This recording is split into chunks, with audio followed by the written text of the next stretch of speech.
Sharad Pawar NCP यानी nationalist Congress party के मुखिया।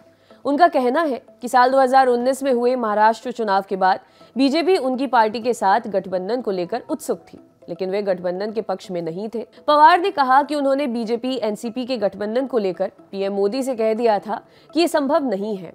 29 दिसंबर को पवार ने ये बात द इंडियन एक्सप्रेस ग्रुप के एक कार्यक्रम में कही। पवार ने कहा, ये सच है कि दोनों दलों के बीच गठबंधन को लेकर चर्चा हुई थी। प्रधानमंत्री ने कहा था कि हमें इसके बारे में सोचना चाहिए। हालांकि मैंने उनके कार्यालय में ही कहा था कि ये संभव नहीं है और मैं उन्हें अंधेरे में नहीं रखना चाहूंगा। पवार ने अपनी 50 साल से अधिक की राजनीतिक और सामाजिक यात्रा के बारे में बात की। महाराष्ट्र चुनाव के बाद की घटनाओं को याद करते हुए पवार ने कहा कि उन्होंने एक शरारती बयान दिया था कि राकांपा भाजपा को समर्थन देने पर गंभीरता से विचार कर रही थी। उन्होंने कहा, इससे शायद शिवसेना के मन में संदेह पैदा हो गया, जिसने कांग्रेस और राकांपा के साथ गठबंधन के लिए कदम बढ़ाया था। ये पूछे जाने पर कि क्या उन्होंने अपने भतीजे अजीत पवार को भाजपा नेता और पूर्व सीएम देवेंद्र फडणवीस के साथ मिलकर सरकार बनाने के लिए भेजा था, इस पर पवार ने कहा, अगर मैंने अजीत पवार को भाजपा में भेजा होता तो मैंने उस काम को अधूरा नहीं छोड़ा होता। उन्होंने कहा कि भाजपा ने राकांपा के साथ गठजोड़ पर विचार किया होगा, क्योंकि उस समय राकांपा और कांग्रेस के बीच संबंध तनावपूर्ण थे। उन्होंने कहा, चूंकि हम साथ नहीं चल रहे थे, इसलिए बीजेपी ने हमारे साथ गठबंधन के बारे में सोचा होगा।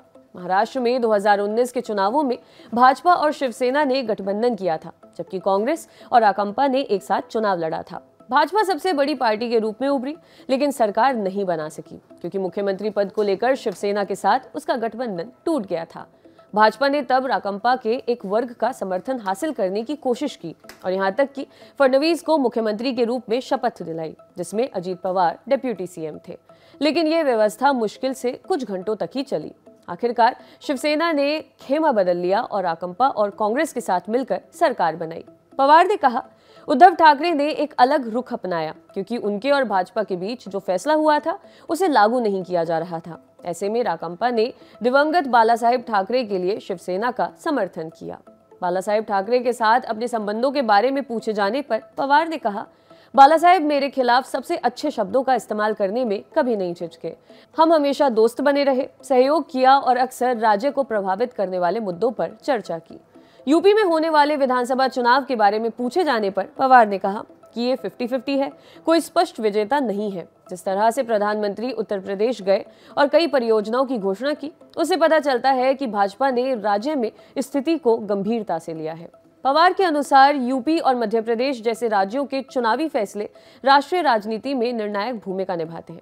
उन्होंने कहा, मोदी ने वाराणसी से लोकसभा चुनाव लड़कर सही काम किया। उनके फैसले के कारण उत्तर प्रदेश के लोग उनके पीछे खड़े हो गए। मैंने 14 चुनाव लड़े, जिनमें से 7 लोकसभा चुनाव थे, लेकिन मैंने कभी भी राज्य के बाहर चुनाव लड़ने के बारे में नहीं सोचा।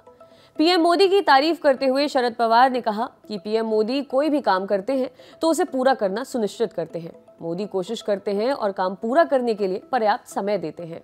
शरद पवार ने कहा कि पूर्व प्रधानमंत्री मनमोहन सिंह प्रतिशोध की राजनीति के खिलाफ थे। हालांकि गुजरात का सीएम रहते मोदी मनमोहन सिंह सरकार के गंभीर आलोचक थे। पवार ने कहा, इससे दिल्ली और गुजरात के बीच की दूरी बढ़ गई थी। मेरे अलावा और कोई नहीं था जो मोदी से बातचीत के लिए तैयार था। उनके अनुसार मनमोहन सिंह ने मेरे तर्कों को स्वीकार कर लिया कि हमें राज्य के विकास के रास्ते में राजनीतिक मतभेदों को नहीं आने देना चाहिए। आपके लिए खबर लिखी थी हमारे साथी डेविड ने। शुक्रिया।